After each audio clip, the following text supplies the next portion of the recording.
उसमें 22 पार्षद और मेयर साहब एक परिवार है, और वो हमारे मेयर साहब हमारे मुखिया हैं।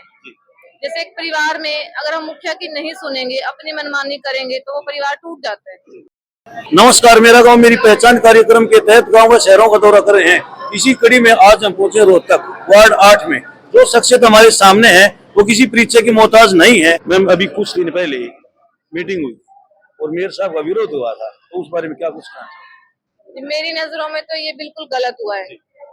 एक हाउस मीटिंग है, उसमें 22 पार्षद और मेयर साहब एक परिवार है, और वो हमारे मेयर साहब हमारे मुखिया हैं। जैसे एक परिवार में अगर हम मुखिया की नहीं सुनेंगे, अपनी मनमानी करेंगे, तो वो परिवार टूट जाता है। ऐसे ही अगर हम मेयर साहब की ना सुन के अपनी मनमानी करके वॉकआउट कर रहे हैं, तो ये मेरी नजरों में तो बिल्कुल गलत है। वो क्या क्या कारण हो सकता है जी? क्या जेन्युइन कारण कुछ तो कारण होगा कि जैसे पर्सन ने वॉकआउट किया? वो हमारे मुखिया हैं, वो हमारे शहर के विकास के लिए ही कार्य कर रहे हैं। अगर हम उनकी बात ही नहीं सुन रहे, वो बोल रहे मेरी बात सुनो, मेरी बात सुनो, हम उनकी बात ही नहीं सुन के वो उनका विरोध कर रहे हैं, तो ये बिल्कुल गलत है।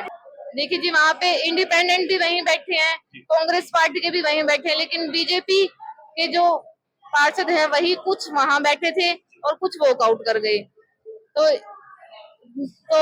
सर, तो क्या क्या संदेश देना चाहोगे आगे इस तरह का कुछ ना हो? देखिए जी, हम मेरा तो यही संदेश है कि हम सबको एकजुट होकर काम करना चाहिए।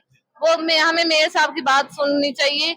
वो अच्छे के लिए कह रहे हैं, वो हमारे मुखिया हैं, तो वो रोहतक का विकास चाहती हैं। ऐसे ही नहीं, 15,000 वोटर्स की जीत के साथ वो बने हैं, वो बहुत बड़ी जीत है। तो हमें उनकी बात माननी चाहिए, सुननी चाहिए, और आगे से इसका ध्यान रखना चाहिए कि ऐसी कुछ ना हो। धन्यवाद। धन्यवाद।